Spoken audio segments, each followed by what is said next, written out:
현대차 그룹 계열사 중에 현대 오토에버라는 회사가 있습니다. 자동차에 들어가는 각종 첨단 전자장비를 구동시키는 데 필요한 소프트웨어를 개발하는 회사입니다. 5년 전 한 중소기업이 이 현대 오토에버에 차량용 통신 설비를 개발해서 납품했다고 합니다. 그런데 현대 오토에버는 이 기술을 개발한 업체에 원천 기술 자료 자체를 통째로 달라고 요구했습니다. 그리고 기술 자료를 얻고 난 뒤에는 이 현대 오토에버는 이 업체와의 거래를 끊었습니다. 공정거래위원회는 어제 하청업체로부터 기술 자료를 빼앗은 현대 오토에버의 행위는 하도급법에 위반된다면서 과징금 2천만 원을 부과했습니다. 2천만 원입니다. 200억도 20억도 아니고 딸랑 2천만 원 과징금입니다. 그것도 5년이나 지난 뒤에 말이죠. 이러니 한국에서 뭐 작지만 강한 중소기업 히든 챔피언이 나올 수가 있겠습니까? 네, 경제와 정의를 다잡는 홍반장, 저는 KBS 기자 홍사훈입니다. 홍사훈의 경제쇼 출발하겠습니다. 유튜브 오늘도 함께 갑시다.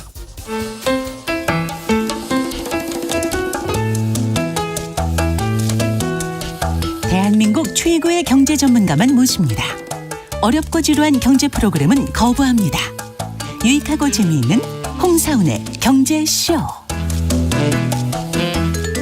네, 40년 만에 깨어난 인플레이션이 지금 전 세계를 힘들게 하고 있습니다.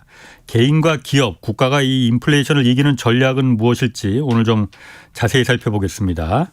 자, 국내 경영학에 거두로 손꼽히는 부분입니다. 유필화 성균관대 명예교수 나오셨습니다. 안녕하세요. 안녕하세요. 반갑습니다. 처음 뵙겠습니다. 반갑습니다. 예. 네. 오늘 먼저 네. 인플레이션 얘기하려다 보니까 인플레이션이라는 게 물가가 오르는 거잖아요. 그렇죠. 네. 오늘 국내 그 지난달 4월달 소비자 물가 발표됐는데 3.3%로 낮아졌어요. 네네. 이러면은 이게 인플레이션이 잡히는 중이다 이렇게 봐도 괜찮은 건지 그런 건지. 자료 한 번 본 거 그럼 이제 얘기할 수 없겠지만 말이죠. 예. 작년에 비하면 많이 떨어진 건 사실이죠. 예. 근데 중앙은행의 그 물가 상승 목표는 2%거든요. 예. 그러니까 일단 중앙은행에서는 2%보다 높으면은 인플레이션을 본다는 것인데, 그렇죠. 뭐 그건 좀 저기 너무 세다 할지라도 예. 3% 정도 오게 되면은 뭐 약간의 안심해도 저기 그 되겠지만은 그래도 미국도 그 기준금리 내리고 있지 않고 우리나라 예. 한국은 기준금리를 내리고 있지 않지 않습니까? 예. 그러니까 아직도 국내나 국외나 인플레이션의 걱정이 상당히 상존하고 있다고 봐야겠죠. 오늘 그러니까 3.3%는 이제 소비자 물가 전체고, 네. 그러니까 근원 소비자 물가라고 하잖아요. 그러니까 네. 뭐 에너지나 석유 뭐 네. 그 수입해오는 곡물 이런 거 네. 이런 거는 뭐 어떻게 국내에서 해볼 수가 없으니까 이거는 빼고 네. 진짜 순수한 뭐 서비스 물가나 뭐 이런 그 주거 비용 이런 거로 해서는 그런 소비자 물가는 4.3%로 이거는 0.1%포인트 떨어진 것 같아요. 이거는 잘 안 떨어지네요, 이게. 이게 진짜 떨어져야만 체감되는 거 아니에요, 네, 사람들. 그렇죠. 국민들이. 특히 이제 소비자 관점에서는 이제 식품이라든가 에너지가 특히 이제 피해 받았는데 예. 4월달에 한번 전기가 가스값을 올렸지만 또 어차피 몇 번씩 올려야 되거든요. 예. 그러니까 전기값을 비롯한 에너지값으로 오는 부담도 아직 있고 그렇기 때문에 예. 인플레이션에 대해서는 뭐 기업이나 소비자나 상당 기간 동안 경계를 늦추지 말아야 된다 생각합니다. 최근에 그 인플레이션에 베팅하라는 그 책 내셨어요. 네. 제목이 인플레이션에 베팅하라는데 인플레이션에 뭘 어떻게 베팅하라는 겁니까? 네. 작년 초서부터 이제 세계적인 인플레이션이 왔는데 어제 예. 40년 만에 온 것이죠. 예. 뭐 작년 여름에 아주 뭐 미국은 10% 한국 7.8%까지 가고 그랬었는데요. 예. 지금 조금 누그러진 경향이 있지만은 이렇게 심한 인플레이션 겪은 거는 아주 오래간만이거든요. 예. 근데 저는 그 전에 있었던 인플레이션은 70년대 73년에 한 번 있었고 네. 78년에 한 번 있었습니다. 예. 근데 73년, 78년 두 번 다 석유 파동이었거든요. 오일 파동, 그렇죠. 오일 쇼크. 그렇죠. 저기 그 아랍국가들이 석유를 무기로 쓰면서 이제 기름값을 올린 것인데 예. 그때는 원인이 하나였습니다. 근데 이번에 온 인플레이션은 원인이 아주 여러 가지거든요. 그때 원인은 일단 뭐 석유값이 뭐 갑자기 올라갔기 예. 때문에 모든 나라들이 대비를 하지 않은 상태에서 그렇게 되기 때문에 예. 큰 저기 쇼크가 왔던 것이죠. 그런데 이번에 온 인플레이션은 그때와는 달리 연인이 여러기 때문에 예를 들면은 2008년도에서 2010년 사이에 있었던 금융위기의 예. 여파가 아직도 있고요. 그때 워낙 많이 돈이 풀렸으니까요. 예. 그다음에 2020년 초에 예상하지 못했던 코비드19가 터지면서 또 화폐 공급이 많이 늘었고요. 예. 또 트럼프 대통령 전서부터지만 트럼프 대통령 취임은 더 본격화된 미국 중국 간의 갈등 이거는 심해질수록 또 아무래도 물가 영향을 주거든요. 예. 그다음에 그 여파로 또 전 세계 그 공급망이 조금 일부 붕괴됐었고요. 예. 더러면 작년 2월 24일 날 또 예상치 않게 우크라이나 전쟁이 터졌죠. 이런 여러 가지 복합적 요인이 있기 때문에 저는 상당한 기간 동안 이 인플레이션은 갈 거라고 보고 제목을 이렇게 썼습니다. 그러니까 그걸 여러 가지 복합적인 인플레이션 요인인데 네. 베팅하라는 건 뭐예요? 그러니까 돈 벌려고 베팅하는 거잖아요. 네. 뭐 노름판에서도 도박판에서도 베팅할 때 돈 잃으려고 베팅하는 게 아니고 네. 내가 뭔가 이익을 얻으려고 베팅하는 거잖아요. 네. 네. 인플레이션에 베팅하면 뭐 인플레이션으로 뭐 내가 그러니까, 이익을 얻을 수가 있는 게 있습니까? 그러니까 기업 특현적으로 경영학자리가 기업에 관심을 썼는데요. 기업은 앞으로 4, 5년 동안은 상당 기간 동안 인플레이션이 계속될 것이라는 가정을 하고 그렇게 베팅을 하고 거기에 맞는 경영 전략을 세련되게 개발하라는 뜻에서 이렇게 한 것이고요. 소비자들도 마찬가지죠. 앞으로 4, 5년간은 물가 상승이 낮지 않을 테니까 거기에 대비해서 모두 소비 생활 패턴이라든가 여기서 적응을 하라는 얘기고 국가도 마찬가지죠. 물가가 계속되면은 뭐 모든 섹터가 다 영향을 받으니까요.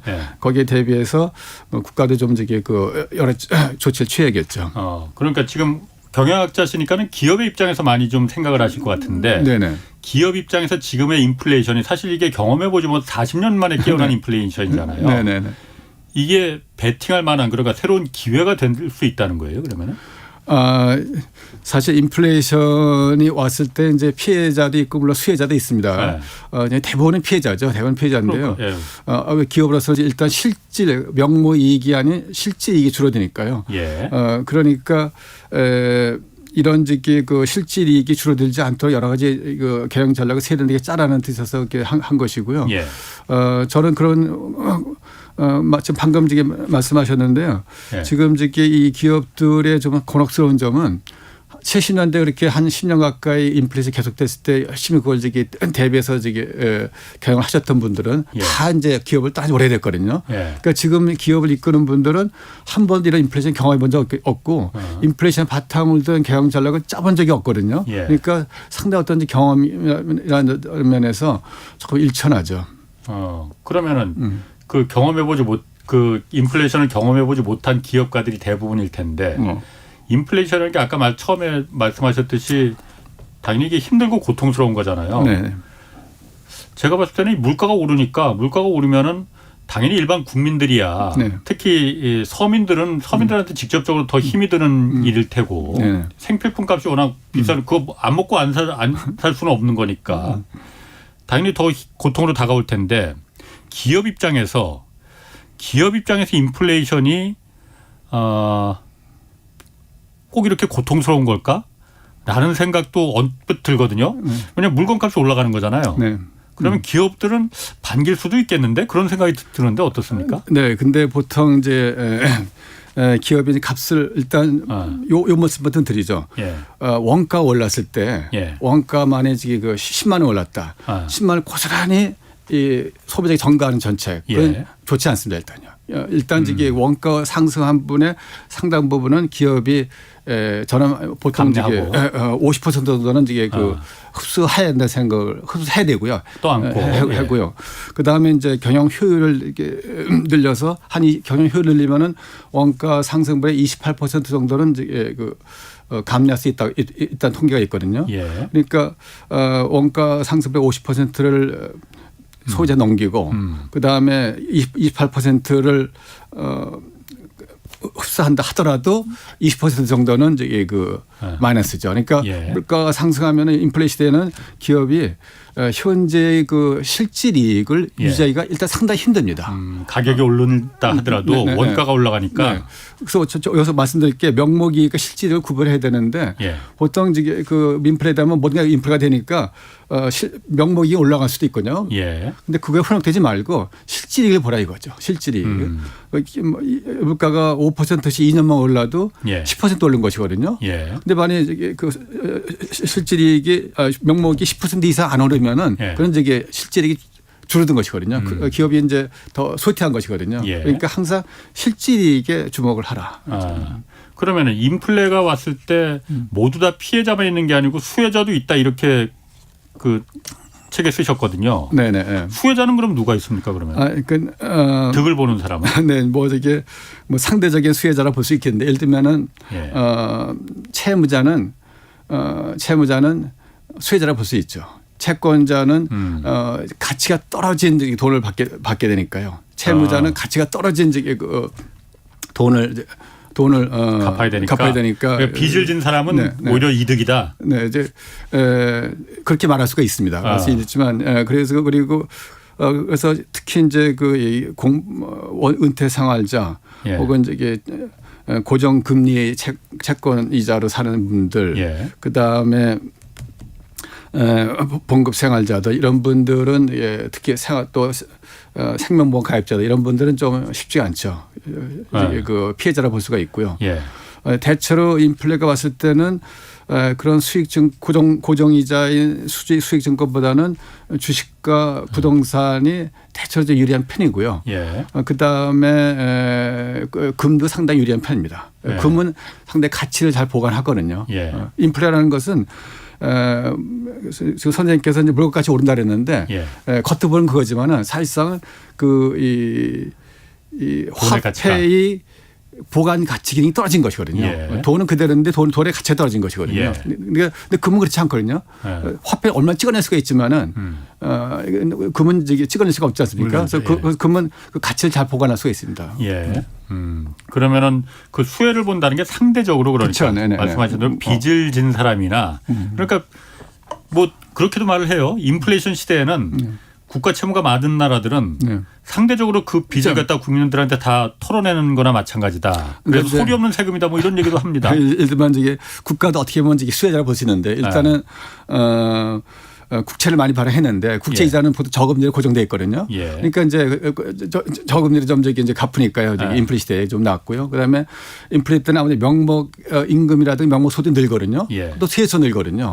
더구나 소득세가 이렇게 누진세가 될 경우에는 갑자기 그 명목 소득이 더 높은 브레이크에서 올라가게 되면은 또 세금을 더 많이 낼 수밖에 없거든요. 그러면서 세수가 늘 수도 있는데 조금만 중기로 가게 되면은 사실은 만만치가 않죠. 왜냐하면은 그 국채가 만기됐을 때 또 국채를 발행해야 되는데 그때는 훨씬 더 높은 이자를 해야 되고요. 또 이 인플레가 더 심해지면 아무래도 실업자들 많이 생기고 그러면 또 실업성도 많이 나가게 되고요. 그러니까 중장기로 보게 되면 국가도 인플레가 결코 좋다고 볼 수가 없죠. 단기적으로 그냥 갖고 있는 국가 부채만 그냥 잠깐 털어내는 것처럼 보이는 것뿐이다. 그럼 기업 같은 경우에 인플레이션에 이게 뭐 수혜자라고만 볼 수 있는 거는 아닌 것 같은데 그럼 기업들은 어떻게 인플레이션에 좀 대응하는 게 맞습니까? 네, 그래서 우선 아까 말씀대로 기업의 경우에는 절대적으로 실질 이익을 최소한 유지하거나 유지하는 거예요. 뭐 더 높였으면 좋겠죠. 그걸 목표로 삼아야 되는데요.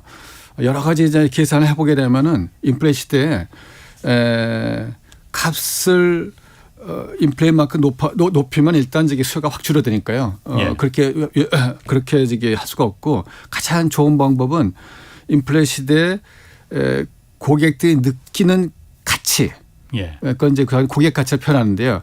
어떤 고객들이 주관적으로 느끼는 가치입니다. 그러니까 그 원가 얼마 들어가서 생기는 가치가 아니라 고객들이 주관적으로 느끼는 가치. 그런데 뭐 샤넬 백 같은 게 뭐 1,000만 원씩 한다는데 그 원가 얼마 되겠습니까? 1,000만 원의 가치가 있다 생각하기 때문에 날개도 진짜 팔리는 거 아닙니까? 그러니까 고객들이 느끼는 가치 이거를 어떻게 늘리느냐. 고객들이 느끼는 가치를 늘리면 올라가면은 기업은 값을 올릴 수가 있거든요. 근데 고객들이 느끼는 가치가 올라가지 않는데 값을 올리면은 수가 확 떨어지죠. 그건 뭐 당연한 얘기일 것 같은데. 그런데 이제 기업의 관점에서는 고객들이 우리 마음대로 움직이지 않거든요. 그러니까 이제 인플레가 올리면 인플레 올릴 것만큼 이제 내가 집을 용익 가격, 내가 이 제품을 위해서 얼마를 용의가 있다. 또 올라가야 되는데 그렇지는 않거든요. 그래서 인플레 시대 때는 더 적극적으로 시장을 세분해야 됩니다. 뭘 세분을 해요? 시장을. 네. 세그멘테이션이죠. 인플레가 왔기 때문에 조금 값을 올려도 괜찮은 세그먼트가 있고 그런 분야가 있고 시장이 있고. 아니 그 시장이 있고요. 예. 그다음에 조금만 값을 올리면은 금방 이제 그 떨어져나가는 곡이 예. 있고요. 특히 이제 그 전자의 경우에는 보통 아까 말씀드린 고객 가치가 좀 올라갔다 볼 수가 있죠. 고객 가치가.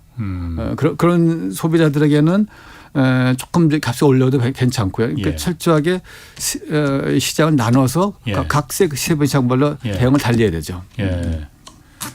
그 기업 같은 경우 그런 약간 좀 말이 그 좀 어렵긴 한데 제가 어떻게 보면 그냥 당연한 얘기인 것 같기도 하고 네. 제가 기업을 경영해 본 경험이 없어서 그런가? 어떻게 보면 당연한 얘기 같긴 합니다. 그러니까 네. 당연히 그야말로 그 어떤 시장이든 그 고급 그야말로 그 원가는 뭐 100원도 안 드는데 그게 10,000원에 팔리는 시장이 불난 듯이 그 팔리는 시장이 분명히 있습니다. 네.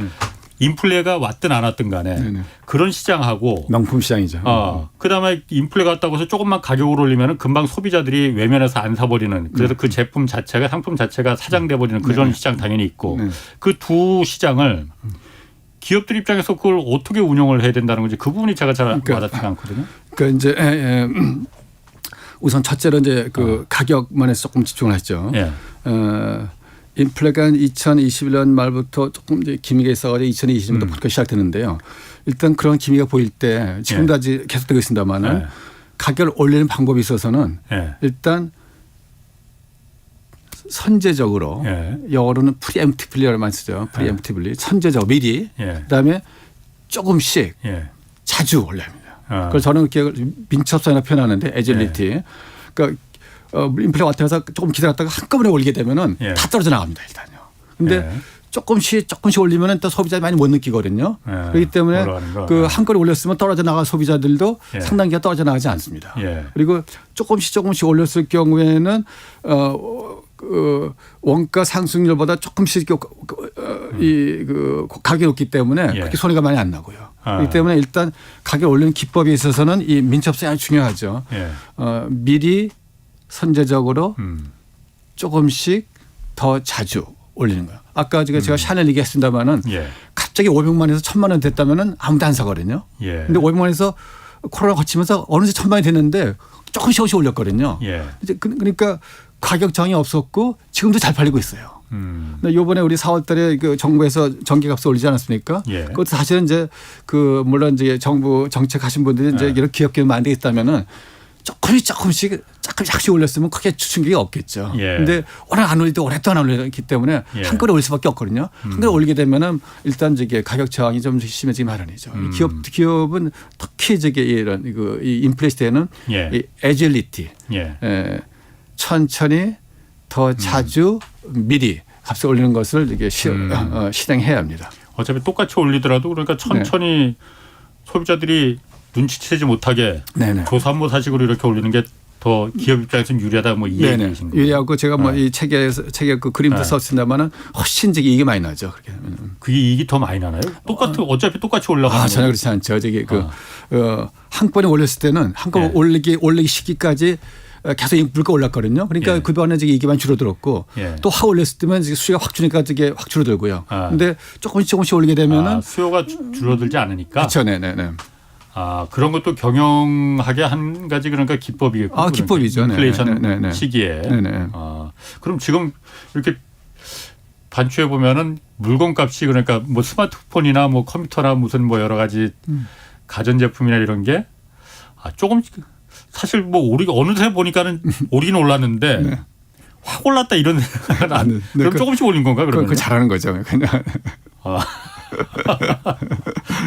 자, 그 워렌 버핏이 투자의 귀재라고 하잖아요. 네네네. 이분이 항상 어떤 회사를 평가할 때 가장 중요한 기준이 가격 결정력이다. 이 말 했다고 해요. 네. 가격 결정력. 네. 그러니까 그 회사가 그 시장에서 가격을 결정할 수 있는 회사냐 아니냐. 네네. 이라는 거잖아요. 네네. 이 가격 결정력이 그 기업에서 왜 그렇게 중요한 건가요? 중요하죠. 이제 프라이싱 파워 저는 그 워렌 버핏의 말에 100% 동의하고요. 예. 가격 결정력은 더 정확히 말하면 기업이 목표 이익을 달성하기 위해서 예. 책정하는 가격을 시장에서 관찰시킬 수 있는 능력. 그러니까 가격 결정력이 있는 회사가 있고 없는 회사가 있죠. 가격 결정이 있는 회사는 상대적으로 인플레이션 오더라도 조금 이게 그렇게 피해를 많이 보지 않습니다. 왜냐하면은 이 시장에 자기가 원하는 가격을 이게 제시할 수 있으니까요. 예.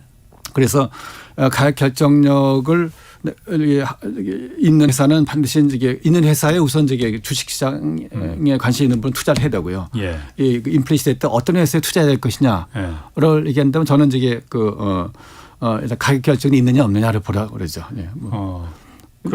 예를 들면 이제 R&D 뭐 지난 우리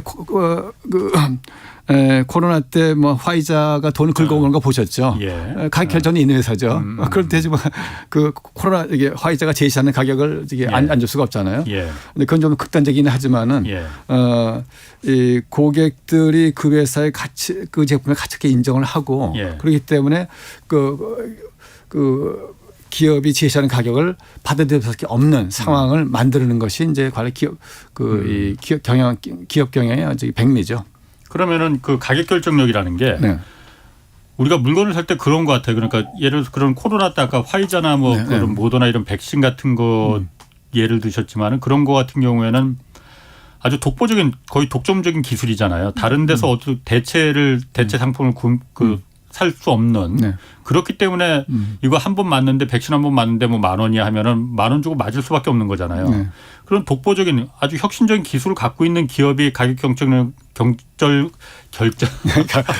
결정력을 가질 수 있는 경우가 있고 또 하나는 아주 독점적인 기술은 아니지만은 같은 기술 같은 제품이라 하더라도 그 브랜드 파워가 있는 회사들 있잖아요. 네네네. 뭐 예를 들어서 스포츠 용품이라 하더라도 뭐 어떤 특정한 상품 뭐 나이키나 아디다스 뭐 이런 거 같은 경우에는 똑같은 그게 그 옷 같은데 뭐 그렇게 똑같은 신발이나 옷인데 어쨌든 그 브랜드를 보고 네. 사람들이 몰리는 경우가 많이 있는 거잖아요. 상표력이죠. 브랜드 파워. 네네. 그럼 그 두 개 중에서 인플레 시대에는 어떤 분야의 그 기업 어떤 종류의 기업이 더 가격 결정력을 끌고 가는 겁니까? 사람마다 다르겠지만은 네. 대체로 그 인플레 시대 때는 구체적이고 단기적인 그 혜택이 더 중시되거든요. 예. 상대적으로 그렇기 때문에 브랜드 파워도 중요하지만 브랜드 파워보다는 독점적인 기술, 차별화된 기술이 더 힘을 발휘하죠. 그래서 저는 그러니까 브랜드 파워를 포함해 가지고 확실히 더 차별화된 값어치 제공을 했죠. 차별화된 값어치. 이게 이 값어치란 말이 아주 중요한데요. 예. 우선 요 말씀을 드리겠습니다. 기업은 이익을 내기 위해서 하는 것이거든요. 이익을 내기 위해서. 그런데 이익은 간단합니다. 이익 방정식은요. 가격 곱하기 판매량 마이너스 원가입니다. 그러니까 그렇게 경영을 많이 공부하더라도 이익을 올리는 방법 딱 세 가지예요. 원가를 줄이거나 더 많이 팔거나 값을 올리거나. 그래서 이 세 개 가격 판매량 이익을 이제 이익 동인이라 하는데 이익 동인 원가 가격 판매량 원가를 이익 동인이라고 하는데 프라이빗 드라이버죠. 이익 동인 중에서 가격이 가장 힘이 셉니다. 그러니까 이익에 가장 영향을 미치는 이익 동인은 가격입니다. 판매 가격. 판매 가격이죠. 판매 가격. 그러니까 원가를 10% 내렸을 때보다 혹은 판매량이 10% 늘었을 때보다 가격이 10% 올랐을 때 훨씬 더 이 효과가 크거든요. 그런 면에서 이 기업 경영에서의 가격 관리 중요성은 이게 더 아무리 강조해도 지나치지 않습니다. 그런데 이제 그 가격을 보면은 그래서 그런부터 돌아가면요. 영어로 프라이스죠. 프라이스. 뭐 가격의 프라이스라는 건 뭐 저도 압니다.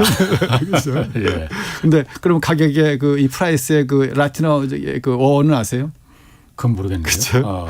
제체 읽어보시지 않았나요? 프레치움이요. PRETIUM 해갖고요. 프레치움이 이제 라틴어로 이제 가격인데 그것이 어원이거든요. 근데 프레치움 보게 되면 라틴어 셀을 보게 되면 뜻이 두 가지가 있어요. 하나는 가격, 하나는 값어치. 그러니까 로마 사람들은 가격 이꼴 값어치였었거든요. 그러니까 요새 말로 말하면은 값어치의 바탕을 둔 가격을 매겼다는 겁니다. 값어치. 그러니까 원가에 많은 기업들 아직도 원가에 바탕을 둔 원가에 마진 붙여서 값을 책정하는데 그러지 말고 그 제품이 소비자에 주는 값어치를 바탕으로 값을 매게 되는 것이죠. 그것이 이미 이제 프레티오는 말이 나타나 있고요. 사실은 우리말도 마찬가지입니다. 가격은 한자고요. 수분이면 값이거든요. 예. 그 영어의 밸류는 가치인데 수분이면 값어치거든요. 예. 값하고 값어치는 뿌리가 같습니다. 예. 우리 조상도 값하고 값어치를 같은 뿌리로 봤어요. 예. 그러니까 모든 가격 책자 가장 근본은 가장 중요한 출발점은 그 제품이 주는 값어치가 얼마냐. 예. 그래서 아까 제가 고객 가치라고 얘기했는데요. 고객이 느끼는 가치. 그거를 바탕으로 이제 그 값을 매겨야 되고 그렇기 때문에 이 동인 중에서 이 가격에 이렇게 힘이 세다는 것을 감안한다면은 이 고객이 느낀 값어치 늘리는 것, 고객 가치 늘리는 것이 어떻게 보면 기업 경영의 뭐 알파의 오메가가 말할 수 있겠습니다. 가격 결정력이 강한 기업들은 대표적으로는 아까 샤넬 잠깐 얘기를 하셨고 뭐 어떤 회사가 있어요? 저는 이게 화이자도 얘기하죠. 저는 애플로 보고요. 애플하고 그다음에 제가 열심히 강연 때 히든 챔피언을 보다. 히든 챔피언이요. 예. 히든 챔피언은 이제 전 세계를 휘잡고 이제 석권하고 있는 세계적인 기업들이죠. 작지만 강한 중소기업들. 전 세계 2,734개가 있는데 그중 1,307개 48%가 독일에만 있습니다. 그러니까 예. 어떻게 보면 독일은 히든 챔피언 나라라고 할 수 있는데요. 한번 이제 재미있는 예를 하나 들어보겠습니다. 예. 현재 히든 챔피언 중에서 미국의 트럼프가 아니고 트룸프라는 회사가 있습니다. TRUMPF. 그러니까 레이저 기술을 활용하는 이제 금속 가공 기술의 세계 최고 권위인 회사입니다. 예. 트럼프. 그 트럼프라는 회사에서 컨설턴트들하고 상의를 이게 회의를 하는데 먼저 점심 먹으면서 뭐 이런 얘기가 나왔어요. 이 독일도 수출 많이 하고 예. 일본도 수출 많이 하는데 일본하고 독일하고 그 수출의 차이는 뭘까? 그래서 일본의 대표적 수출 기업 도요타죠. 도요타를 예를 들면서 만일 도요타가 만약 문을 닫는다면 어떻게 될까? 아무 일 없습니다. 오히려 경쟁자 다 조용하죠. 다 좋아하죠. 왜냐하면 도요타 타던 사람이 그렇지. 우리 현대 타면 되고 또 닛산 타면 되고 효포 타면 되는 거거든요. 대체할 수 있는 것이거든요. 예. 그러니까 대체할 수 있는 이 제품은 대체로 가격 결정이 갖기 힘듭니다. 그런데 트럼프가 문을 닫으면 트럼프 이제 뭘 회사 기만 6조밖에 안 됩니다만은 문을 닫으면 어떻게 되느냐? 그러면은 전 세계 금속 가공 공장이 다 문을 닫습니다. 예. 그 회사에서 물건을 가져와야 되기 때문에. 예. 그러니까 그런 시장 맞으면은 실질적인 내가 트럼프가 고기 팔기 때문에 사실 의리지만은 고기에 나한테 의존하기 때문에 사실 갑인 것이죠. 예. 그러니까 가격 결정력은 판매회사가 사실상 갑에 위치해 있는 것입니다. 갑에 그러니까 나한테 안 사면 안 되는 거죠. 예. 그러니까 꼭 나한테도 사야 되는 거죠. 그러려면은 뭐 브랜드 파워도 물론 있어야겠지만은 뭐 품질도 차별해야 되고 그다음에 꼭 내 회사에서만 얻을 수 있는 서비스도 얻을 수 있어야 되고 각종 방법으로 고객도 우리를 떠나갈 수 없게 만든 상황. 예. 그런 상황에서는 기업이 가격 결정력을 마음껏 발휘할 수 있고 또 그런 회사는 인플레이 때 그렇게 이건 시장을 받지 않습니다. 지금 말씀하신 뭐 예로 들으신 그 트럼프라는 회사 같은 경우 제가 그 회사는 어떤지 사실 처음 들어보는 회사인데. 그래서 히든 챔피언이거든요. 숨은 챔피언이죠. 물론 독일에 그런 회사가 1,400개 있습니다. 그런 그 작지만 정말 강한 중소기업도 굉장히 많습니다. 그래서 히든 챔피언이라고 말하고 독일의 제조업의 경쟁력은 뭐 벤츠나 BMW, 보쉬 이런 회사들이 아니고 그런 정말 그 부품 조그만 그 중소기업들 이 기업들이 밑바탕이 되는 거거든요. 네. 그래서 우리는 중소기업을 했지만 사실은 중견기업 정도 크게 됩니다. 4조, 5조 정도 하거든요. 회사들이. 예. 근데 뭐 사실 그 얘기가 나왔으니까 요 잠깐만 엮기로 좀 세보면은 제가 예전에도 제가 이제 다큐멘터리 프로그램을 많이 제작을 했었는데 예전에 보면은 제가 독일도 그러니까 많이 좀 가셨군요.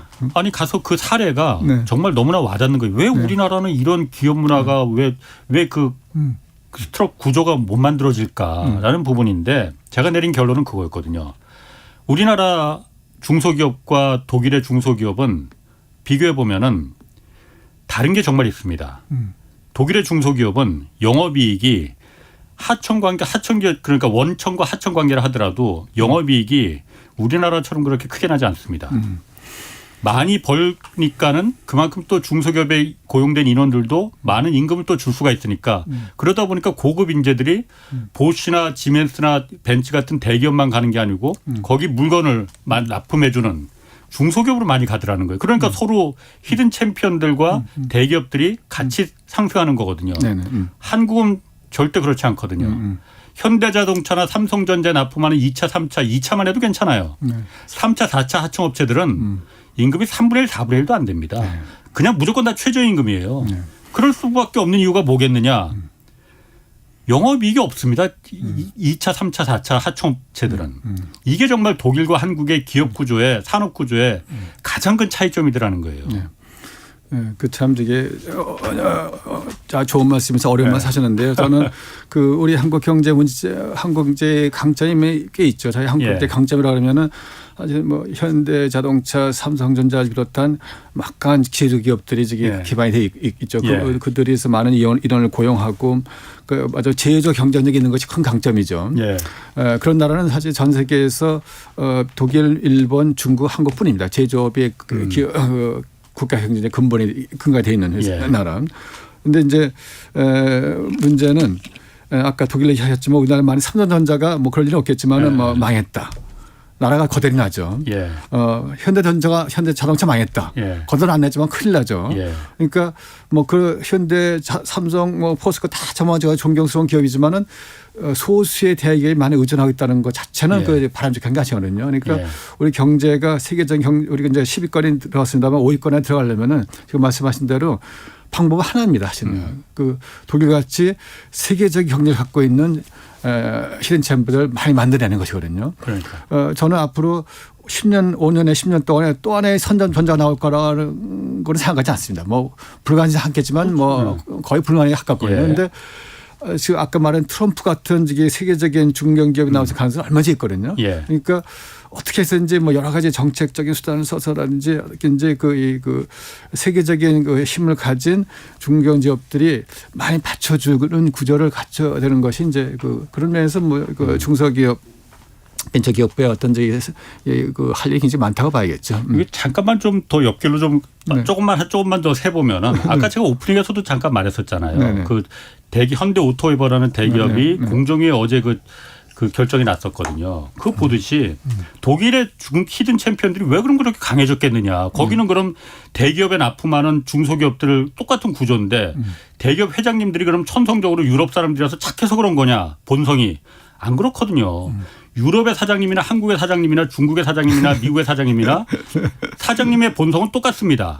이익 추구. 더 많이 가질 수 있으면은 저쪽을 찍어 눌러서 착취해서 더 많이 갖는 게 그게 바로 자본주의거든요. 그걸 막을 수 있는 거는 사장님의 양심이 아니라 국가가 강제해서 너 그렇게 하면 안 돼. 너 그렇게 하면은 너 벌금 물고 너 들어가야 돼. 국가의 제도가 그걸 막아주는 거거든요. 양심이 아니고. 독일은 가보니까 중소기업들의 그 경쟁력을 보호할 수 있는 그런 구조들이 법으로 다 명문화돼 있어요. 하다못해 카르텔이라는 거, 담합이라는 거 한국에서 굉장히 큰 경제 범죄잖아요. 물론 경제 범죄입니다. 그런데 독일에서는 중소기업들이 자신들의 경쟁력을 약화시키기 위해서 대기업들이 그런 어떤 예를 들어서 갑질이나 이런 거 할 때는 카르텔청에 신고를 하고 카르텔을 할 수 있게끔 명문화를 법제화를 시켜놨어. 이런 게 바로 히든 챔피언을 만들 수 있는 그게 바로 국가의 역할이었거든요. 제가 내린 결론은 그때 그거였습니다. 국가의 역할이 그쪽엔 있고 한국에는 없구나. 그래서 이런 우리는 작지만 강한 중소기업들이 태어나지 않는 거구만. 근데 이제 뭐 희망적인 이제 중소기업들이 좀 나타나고 있는데요.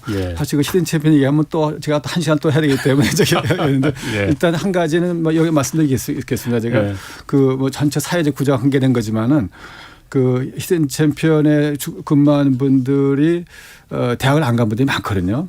대학 안 간 분들이. 근데 대학을 안 가고 이제 고등학교 뭐 졸업한 거 아니면 열 몇 살 때 이제 취업을 하는 것이죠. 그러다 10년 지나면 마스터가 되거든요. 그럼 더 공격이 올라와요. 마스터제도 있어요. 그러니까 그래서 총 1년 그 평생 동안에 버는 소득 보면은 대학을 나오면 5, 6년 뒤지 않습니까? 그 다음에 저게 그 취직한 사람들 그 차이가 지지 않거든요. 그래서 그 대학을 그때 가지 않아도 괜찮은 삶을 유지할 수 있는 그 바탕이 되어 있기 때문에 그 인재 확보에 그렇게 어려움이 없는데 뭐 이건 뭐지 그 어느 한 부서만 갖고 저게 할 수 있는 얘기는 아니잖아요. 맞습니다. 이거 제가 또 이런 얘기 나오다 보니까 또 유튜브 댓글에 또 진행자 또 게스트 흉내낸다고 좀 게스트인지 진행자인지 모르겠다는 얘기 나오는데 다시 본론으로 돌아가겠습니다. 자, 인플레이션 시기에 그러면은 네. 기업은 아까 잠깐 그 가격 관리 얘기 잠깐 하셨잖아요. 그러니까 한꺼번에 그 원자재 값이 오른다고 해서 한꺼번에 확 올리면은 그거는 패착이 실책이다. 네, 네. 그러면 천천히 올라가는 걸 네. 소비자들은 그런 부분에 대해서 저항이 별로 없습니까? 그러면 천천히 올리면 그래도 눈치는 챌 것 같은데. 아주 없지 않지만 상대적으로 훨씬 적죠. 예. 상당히 훨씬 적고요. 또 이런 게 있습니다. 이게 그 B2B 시장이고 B2C 시장이고 예. 시장 현실을 반영하는 그 함수 중가 예. 구텐베르크 함수라는 구텐베르크 함수라는 게 있거든요. 예. 구텐베르크 함수의 그 내용을 한때 얘기하게 되면은 예. 기업이 값을 조금 올리면은 예. 수요가 많이 줄지 않는데 예. 기업이 값을 한 건에 올리면은 수요가 비례 이상을 준다. 그런 이게 실증 결과 많이 나와 있거든요. 예. 그러니까 그만 보더라도 값은 천천히 조금씩 오르는 게 좋죠.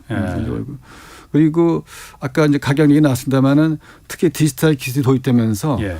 디지털 기술 활용해서 아주 세련된 가격 전략을 구사할 수 있는 이 가능성이 굉장히 커졌습니다. 디지털 전략을 이용해서. 디지털 기술 이용해서요. 이용해서. 예. 예를 들면은 반카드란 거 반카드만 그거는 꼭 디지털 기술 아니라도 할 수 있지만 일단 이게 그 예를 들죠. 예. 우리 그 KTX 많이 타시죠. 예. 예. KTX 타면 항상 이제 그 값을 그냥 일정 부분 내지 않습니까? 예. 근데 이제 우리 한국 사람들 이렇게 지금 열려보면요. 보나마나 뭐 주민등록증 있고 뭐 예. 이제 신용카드 몇 개 있고 그러죠. 예. 독일 사람들 열면은 항상 그런 거 외에 또 하나 있는 게 있습니다. 그게 반카드라고 하냐 반카드. 반은 독일말 철도라는 기차. 뜻인데요. 예. 예. 철도 카드죠. 도이치반. 네. 예. 잘하시네요. 예. 그래서 우리나라의 코리아 같은 데가 이제 독일은 도이치반인데 예. 거기서 발행한 카드거든요. 예. 그 카드를 갖다 이게 1등 칸은 뭐 조금 더 많이 2등 칸은 뭐 조금 더 해서 한 500마크 정도 하거든요. 예. 그걸 사면은 1년 내내 예. 어떤 구간 어디서나 언제든지 예. 항상 반값입니다. 예. 예. 그러니까 2차원 가격인 거죠. 다차원 가격이죠. 그렇게 되면은 어떤 효과가 있냐면은 더 많은 사람들이 기차를 타게 되고 그리고 더 차가 덜 다니게 되고 예. 그리고 더 많은 사람들이 사고를 덜 당하고 예. 그러니까 사회적으로 경제적으로 이게 고객도 더 싸게 여행을 할 수 있고 예. 그다음에 회사는 더 돈을 많이 벌 수 있고요. 그러면 그것이 이제 2차원 가격이니까 조금 더 3천 하면 3차원 가격이 되는 것이죠. 예. 그래서 아마존 프라임도 그런 얘기거든요. 아마존 프라임도 요새 가입하려면 한 120불 정도 하는데 예. 120불 딱 고정비를 낸단 말이에요. 예. 그러면은 이제 상당히 또 여러 가지 서비스를 받죠. 예. 그러니까 그 가격의 구조가 고정비 플러스 변동비 되는 거죠. 예. 그래서 이제 이런 것은 이제 다차원 가격이라고 그러는데 그 다차원 가격이 이 인플레이터는 굉장히 큰 힘을 발휘할 수 있습니다. 예. 그러면은 그게 디지털 전략하고 잘 연결이 잘 안 되는데요, 저는 그러니까 그 반카드라는 게 기차 카드하고 그래서 기차 카드를 하니까는 사람들이 더 반값이라도 많이 타고. 그건 조금 저기고 그거는 반카드 자체는 디지털 기술이 없어지게 할 수 있는 것이고요. 그런데 예를 들면은 보험회사 이제 보험회사에서 어떻게 이제 하고 있느냐. 지금 뭐 홍 선생님도 이제 자동차를 이제 다시 굴리시니까 1년에 한 번씩 보험비 내죠. 그렇죠. 예. 보험비 내는데 자동차 타는 시간이 얼마 안 되지 않습니까? 그렇죠. 뭐 예. 주무실 때 안 쓰시고 하루에만 2시간이나 타나. 그다음에 또 일하실 때 안 쓰시고. 예. 근데 그렇게 차 안 쓸 때도 보험비는 내고 있는 거거든요. 그렇죠. 예. 그래서 요새 디지털 기술 이용해 가지고 차가 운행하는 시간에만 이제 보험이 적용되는 겁니다. 예. 그리고 차가 운행되는 그 구간마다 다르거든요. 그 위험도가. 그래서 아주 사고가 많이 나는 구간이 있고 많이 나지 않은 구간이 있고요. 또 그 차를 운행하는 시간대별로 따라서 위험도가 다르거든요. 예. 그래서 그 차를 운행하는 시간, 그다음에 차를 운행하는 시간대, 그다음에 차를 운행하는 구간, 그리고 예. 차를 운행하는 사람의 과거 경력 내지는 나이 이런 것을 다 감안해서 보험 상품이 나왔고 네. 그것이 아주 크게 히트치고 있습니다. 이건 디지털 기술 통해서 가능하고 이런 인플레이터는 이런 보험 상품이 더 힘을 쓸 수밖에 없죠. 그런 의미에서 네네. 그래서 디지털 전략이 인플레이션에서 기업들의 경쟁력을 높일 수 있는 그 하나의 방안이 된다. 그래서 전 지금 이제 구체적으로 네. 디지털 기술을 활용한 네. 가격 전략을 전부 다 적극적으로 도입하라는 거죠. 또 한 예를 들면 이런 것이 있습니다. 그 우리나라 국민들은 이제 식당에 가시면 좋아하기 때문에 미슐린을 많이 얘기하셨는데 네. 미슐린 사실은 그 프랑스의 타이어 회사거든요. 타이어 그렇죠. 회사예요. 미슐린 타이어 있죠. 타이어 회사. 그게 프랑스 말로 미슐랭이잖아요. 미슐린 회사 타이어 회사인데요. 네. 비교적 고급 타이어를 많이 생산합니다. 네. 또 얼마 전에 이제 그 아주 고급 타이어를 냈는데 그 가치가 기존 타이어보다 25% 높아요. 예. 그러니까 만약 그 25% 높여서 값을 내면은 예. 시장 저항이 워낙 세서 안 팔릴 거예요. 예. 근데 어떻게 했느냐? 그 운송회사 팔 때는 예. 타이어 한 대당 값을 부과하는 것이 아니라 타이어가 굴러가는 킬로미터 비례해서 값을 부과합니다. 그러니까 타이어를 이게 많이 운행하면은 조금 이게 그 운행에 비례해서 예. 값이 나가는 것이죠. 예. 그러니까 고객 관점에서는 이 고정비가 변동비 바뀌는 겁니다. 예. 그런데 인플레 때는 특히 고정비의 비율을 줄이고 변동비가 많이 좋거든요. 고정비 인플레가 왔는데 고정비 나가는 것이 많으면 아주 저기 그 가게도 그렇고 기업도 피곤하거든요. 그런데 예. 이런 기법은 고객 관점에서는 이 고정비가 변동비로 바뀌는 것이거든요. 그래서 그리고 고객이 쓰는 것만큼 영어로는 이게 저는 쓴 만큼 내기라고 하는데 쓴 만큼 예. 내기. 쓴 만큼 내기가 저기 그 페이퍼 뉴스인데 영어로는 쓴 만큼 내기는 이 디지털 시대의 인플레이션 시대에 디지털 기술을 활용한 아주 좋은 지게 그 가격 기법이 될 수 있습니다. 고객이 쓴 만큼 내기하라. 그 아까 가격 결정력이 있는 기업들이 인플레이션에서 가장 그 강하다고 이제 그 얘기했잖아요. 제가 그 부분 나왔으니까 잠깐 좀 궁금해서 물어보는 건데 사실 가격 결정력이 있는 기업들 분명히 있습니다. 독점적인 기술을 갖고 있는 기업도 있고 브랜드 파워가 있어서 어쩔 수 없이 그냥 이 암만 그 물건까지 높아도 살 수밖에 없는 기업들이 있어요. 그런데 요즘 미국에서도 나오는 얘기가 그 가격 결정력이 있는 기업들이 물건값 굉장히 올렸잖아요. 사실 그동안 인플레가 올라가니까 당연히 물건값 올라갈 때 원자재값 다 올라가니까는 뭐 석유값, 구리값 다 올라가니까 우리도 어쩔 수 없이 올려야 돼. 뭐 이해했습니다. 그래서 비싼 값이라도 올린 값 그 주고 살 수밖에 없었잖아요.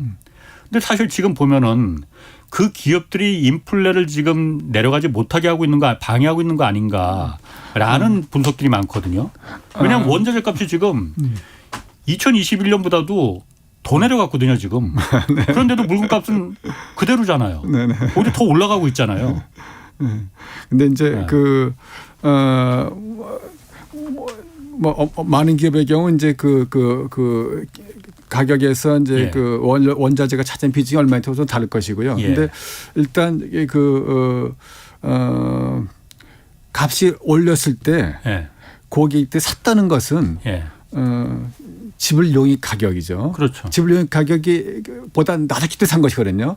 암만 저기 그 대기업이 그것도 독점이 있다 하더라도 고객이 지불할 용의가 있는 가격을 높이면은 절대 안 사거든요. 아무리 그 독점이 사거든요. 여력이 있으니까 산다 이거죠. 네, 그러니까 아직도 저기 그 고객들 그 일정 세그먼트 고객들이 보기에는 자기가 생각하는 값어치보다는 값이 낮기 때문에 산 것이거든요. 그러니까 이 기업 경영 관점에서는 어떻게 해서든지 고객들이 지불할 용의가 있는 가격을 알아내서 거기에 가깝게 값을 매기는 것이 제일 잘하는 것이거든요. 그렇죠. 그렇게 해서 가격 결정력이 있는 회사들이 만약 그런 생각 가지고 저기 값을 매겼을 거라 생각합니다. 그러니까 그 분석이 그 가격 결정력이 있는 몇몇 기업들이 선도해서 가격을 올리면은 다시 내려가지 않잖아요, 지금. 왜냐하면 살 수밖에 없잖아요. 소비자들은 비싸더라도 부담스럽지만은 그게 인플레이션을 지금 내려갈 수 있는데 내려가지 못하게 막고 있는 요인 중에 하나다. 왜냐하면은 지금 미국도 그렇고 한국도 그렇고 인플레이션 그 소비자 물가 지수는 지금 미국은 미국은 4.9%고 한국도 지금 오늘 3.3%까지 나왔잖아요. 이건 소비자 물가 지수고 기업들이 느끼는 그 원자재 값, 생산자 물가 지수 이거는 한국은 이미 1%로 내려갔고 미국도 2%로 내려갔거든요. 이미 한참 전에. 소비자 물가 지수는 그보다 몇 배 지금 2배 이상 높은 거잖아요. 그만큼 기업들이 이익을 더 많이 챙기고 있는 거 아니냐. 그리고 대신 인플레이션으로 그 부담을 다 국민들한테 전가시키고 뭐 전가까지는 좀 너무 나간 것 같긴 하지만 국민들이 다 그 손해를 보고 있는 거 아니야? 인플레이션 피해를. 기업들은 지금 사실 웬만한 큰 기업들은 어마어마한 이익을 보고 있거든요. 이런 부분은 좀 바람직하지 않은 거 아닌가? 근데 이제 그 기업 아까 제가 모두에 말씀드렸듯이 이제 기업들의 실질 이익 명목이 많이 올라갈 수 있는데요. 예. 실질 이익을 보게 되면 이제 얼마큼 올라갔는지 좀 보면 아마 그 생각하신 만큼 많이 안 올라갔을 것이고 있고요. 이렇게 지금 이렇게 원자재 값이 많이 떨어지고 이런 추세라면 조금 더 이게 그 인플레가 완화되면은 값이 더 내려갈 수 있는 이게 가능성이 더 보인다고 할 수 있겠습니다. 그렇군요. 자, 그러면은 그 인플레이션 뭐 아직 완전히 수그러들지 않은 상황인데 이게 우리 경제 뭐 위험하다는 우려 지금 많이 있습니다. 뭐 가계부채 문제도 그렇고 수출 부진해서 이제 무역 수지 계속 적자고 또 경기 침체도 온다고 하고 이게 그 뭐 경영하고 계시니까는 기업들이 느끼는 부분 그 부담도 지금 우려도 많이 있을 것 같은데 교수님 보시기에는 실제로 우리 경제의 그 위험이 닥칠 가능성이 좀 있는 겁니까? 어떻습니까? 우리 항상 뭐 위험하다 기업에 가보면 항상 위험하다 얘기를 하죠. 그렇죠. 해방이 한 번도 안 위험해 본 적이 없어. 그런데 우리 특히 이제 제가 이제 삼성 계열사의 제일기획 사회에서 한 11년 했었는데 거기서도 보면 항상 이제 그 위기 의식을 이제 심어준 게 있습니다. 그런데 일단 인플레이션 시대에서는 그 기업 관점에서는 임직원들에게 위기 의식을 심어주는 것은 필요합니다. 그 인플레 시대에는 원자재 값 떨어지고 소비자들의 가격 저항도 있고 금리도 오르고 그런 상황에서는 어느 한 부서만 잘해갖고는 극복할 수 없다. 그래서 모든 부서가 이 책임의식을 갖고 인플레 대처하라는 그런 위기의식을 심어줄 필요는 있고요. 그런 와중에서 특히 제가 좀 또 말씀드리고 싶은 것은 영업부서의 역할하고 재무부서의 역할인데요. 물론 이제 아까 말씀대로 모든 부서가 다 이제 책임의식 갖고 좀 해야겠지만은 영업부서 역할은 특히 더 중요할 수가 있습니다. 왜냐하면 아까 가격 결정을 말씀드렸잖아요. 그런데 가격 내가 기업이 결정을 했다. 올렸어요. 근데 그것을 제시해서 그 받아들이게 하는 것은 영업사원이거든요. 그러니까 영업사원이 잘 못하면 가격이 잘 받아들이지 않을 수가 있습니다. 그러니까 이 가격 결정력이 있다고 해서 자동적으로 가격이 오른 가격이 반영되는 건 받아들여지는 건 아니거든요. 근데 영업사원들이 그동안 워낙 이 인플레이션을 경험 못했기 때문에 인플레이션 시대에서 어떻게 영업을 해야 될 것인가에 대한 노하우가 별로 없죠. 저는 우선 특히 이 인플레이션 시대에는 영업부서에 계신 분들 권하고 싶은 것은 가격이 아닌 가치 위주의 영업을 하라. 고객한테 값을 얘기해서 물건 팔기보다는 우리 제품에만 줄 수 있는 값어치가 뭔가를 여러 가지 방법으로 잘 설득을 해서 해라. 그리고 기업 관점에서는 그렇게 가치 위주의 영업을 한 분들한테 더 인센티브를 많이 주는 방향으로 해야 되고요. 많은 영업사원들의 어떤 관련 자료 보게 되면은 의외로 영업사원들이 자기 회사 제품의 값어치에 대해서 자신이 없어하는 경우가 많습니다. 자신 없는 경우가. 제품이 안 좋으니까 그런 거 아니에요? 그러니까 이제 그동안 우선 일단 그 가치 위주로 생각해보지 않았고 또 좀 더 깊이 어떻게 이 가치를 전달하고 이 가치를 잘 설득시키고 하는 것을 훈련 잘 못 받은 상황도 있죠. 그러니까 일단 가격 위주가 아닌 값어치 위주의 영업을 하도록 문화를 바꿔야 되죠. 문화를 바꿔야 되고요. 거기에 맞게 인센티브 바꿔야 됩니다. 예를 들면은 저는 요새 그 말을 많이 쓰는데요. 역할인 디스카운트라는 말이 있거든요. 엔티 디스카운트 커미션이라는 말이 있는데요. 엔티 디스카운트 인센티브죠. 사실 물건 파는 것이 값을 내면 쉽거든요. 그런데 물건을 할인을 많이 해서 팔았을 때는 받는 인센티브가 줄어드는 거예요. 그러면 이게 그 영업사원들은 그걸 어떻게 해든지 이게 값을 덜 할인해서 팔려고 하겠죠. 그걸 역 인센티브다. 네, 근데 그걸 갖다 해보니까 하기 전에는 항상 저희는 영업사원들 항상 엄살이 많거든요. 알겠습니다. 오늘 거기까지 하셔야겠습니다. 다음에 한번 좀 모시죠 뭐. 유필화 성균관대 명예교수였습니다. 고맙습니다. 내일 오전 유튜브로 업로드되는 경제쇼 플러스에서는 금가기 시작한 달러 패권 그리고 디지털 화폐에 대해서 자세히 보겠습니다. 지금까지 경제와 정의를 다잡는 홍사훈의 경제쇼였습니다. 뉴스는 알레그로 모데라토. 여러분의 마음은 안단테 안단테. 매일 아침 편안하게 최경영의 최강 시사와 함께 해 주십시오. 정확한 뉴스 깊이 있고 빠르게 전해드리겠습니다. 평일 아침 7시 20분